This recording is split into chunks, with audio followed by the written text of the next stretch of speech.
આજે હકાભાઈ પ્રેસ કરી હતી. હકાભાઈએ જે બ્લેમ કર્યો છે એવા બ્લેમ તો આ આંદોલનને તોડવા માટેના અનેક આવવાના છે. કારણ કે છેલ્લા 10 દિવસથી અનિયન ચહેરાઓ, માફિયાઓ ભારતીય જનતા પાર્ટી દ્વારા આ આંદોલનને તોડવા માટે, વીખવા માટે ઉતારી દીધા છે. કરોડો રૂપિયાની લાલચો આપવામાં આવે છે. મને પણ અનેક ઓફરો અનિયન ચહેરા દ્વારા કરવામાં આવી છે. પહેલાં 2-5 કરોડથી ચાલુ થઈ હતી, આજે 20-25 કરોડ સુધી પહોંચી છે. આ ઓફરો નહીં સ્વીકારાતા ત્યારબાદ ધાક ધમકીઓ પણ આવી છે.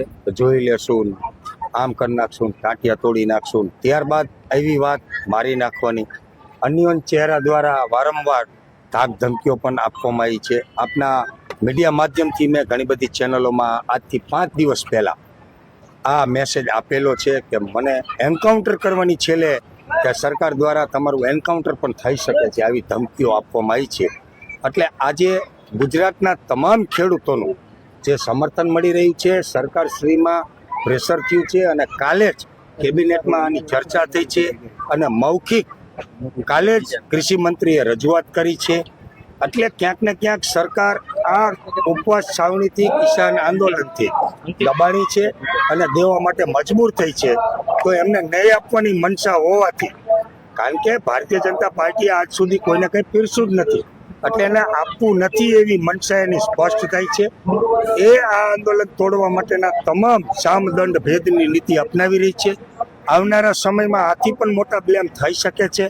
મારા ઉપર ખોટા કેસ દાખલ થઈ શકે છે અને મારા ઉપર હત્યાનો પ્રયાસ પણ થઈ શકે છે.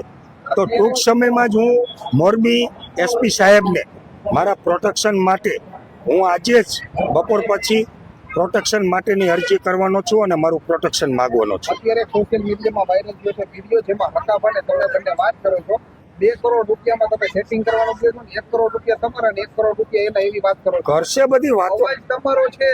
એ પુષ્ટિ કરી શકે છે, એફએસએલ કરી શકે છે. આજે વાત કોઈ ગોળ થઈ હોય, હકાભાઈએ વાત કરી હોય કે હું ક્યાંથી દાન ભંડોળ લઈ આવું કે પાર્ટીમાંથી પૈસા લઈ આવું અને આપણે આ ખેડૂત આંદોલનમાં વાપરી નાખશું, એને પાઘડી પહેરવી હતી અને મોટું થવું હતું, આ ગામની સમિતિને સાથે લઈ જઈને સરકારમાં સમાધાન કરાવવું હતું. તો આ સમિતિની માગણીઓ હતી કે ભાઈ અમારી 3 માગણીઓ છે. હકાભાને પણ કીધું કે આ 3 માગણીઓ તમે લેખિતમાં લઈ આવો. પણ બોલાવ્યા હતા કોણે? હકાભાને ડાયરો કરવા બોલાયા હતા, મેં જ બોલાયા હતા. પણ હકાભાને આક્ષેપ કરો કે અત્યારે ઓડિયો છે જેમાં તમે કહો છો કે 1 કરોડ તમારા અને 1 કરોડ મારા, એ વાતનું શું કહેશો? વાત હું એ જ કરું છું કે હકાભાને ડાયરો કરવા માટે આમંત્રણ મેં આપ્યું હતું, એ ડાયરો કરવા માટે આપ્યું હતું. હકાભાઈએ સ્વૈચ્છિક સમર્થન જાહેર કર્યું છે. અમે કોઈ નથી કીધું કે તમે અમને સમર્થન આપો. હકાભા રંગમાં આવી ગયા, પબ્લિક જોઈ અને એને જાહેરાત કરી કે મારું ખેડૂતોને સમર્થન છે. જો ખેડૂતોને સમર્થન હોય તો આવા કાવા દાવા ના કરવાના હોય, ખેડૂતોની પીડા સમજવાની હોય અને પાઘડી પહેરી અને આગેવાની લેવાની જીદ ના કરવાની હોય. હવે એની જીદ હતી કે આ સમિતિને લઈને હું સરકારમાં જાઉં, આગેવાની લઉં અને વરબાપ બનું. તો સીધી ક્યાંય પણ થાળી તૈયાર મળતી નથી. હોટલમાં મળે પૈસા દઈને, બાકી જમવાની થાળી બનાવવી હોય તો એના માટે મહેનત કરવી પડતી હોય છે.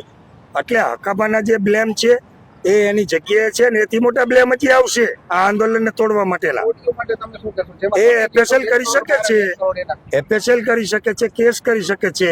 મને મારી નાખવાની ધમકીઓ આપવામાં આવી છે અને મારી પાસે ઓડિયો નથી, કારણ કે હું કોઈ દિવસ કોઈ પણ વ્યક્તિના રેકોર્ડિંગ કરતો નથી. એ હકાભાનો વિષય છે, તમે હકાભાને જઈને પૂછો. અવાજ તમારો નથી? મારો અવાજ નથી એની હું જવાબદારી સાથે કહું છું.